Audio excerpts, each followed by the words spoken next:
Samedi dernier à l'hôpital général de Kisangani, un patient atteint du Covid-19 est décédé faute d'oxygène pour faire fonctionner son respirateur.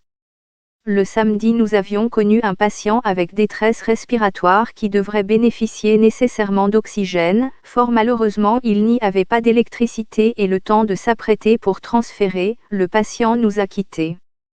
Il fallait appeler par-ci par-là, on nous a quand même donné le courant l'après-midi mais le patient était déjà décédé, raconte le médecin.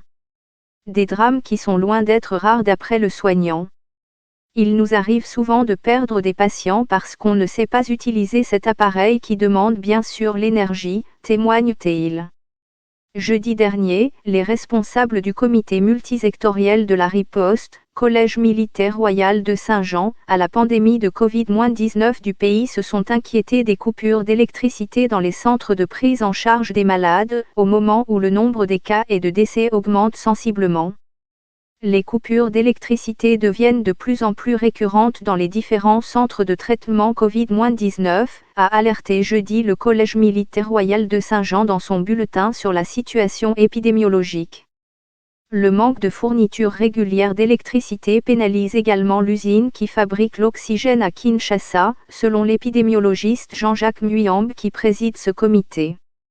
Le 5 décembre, il avait alerté sur une pénurie d'oxygène dans les hôpitaux tout en annonçant la survenue de la deuxième vague de cas dans le pays. Sur le terrain, les équipes médicales tentent de faire face du mieux qu'elles peuvent mais elles se trouvent souvent démunies. On assiste impuissamment au décès des patients qui ne devraient pas en réalité mourir, déplore le docteur Maurice Congoto. Nous n'avons pas le choix, il nous arrive parfois de rechercher des groupes électrogènes et de suppléer si on a le carburant et de les mettre sous oxygénateur.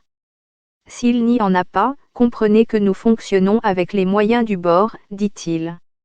On ne peut faire que ce que l'on est en mesure de faire. Quand nous n'avons pas suffisamment d'argent pour trouver le carburant, nous n'avons pas le choix, nous sommes obligés de transférer les malades pour nous éviter des drames, ajoute-t-il. Une situation pesante pour les personnels soignants. L'impact des conditions difficiles du travail, c'est la démotivation qui amène parfois les personnels à être inconscients, selon le directeur d'hôpital.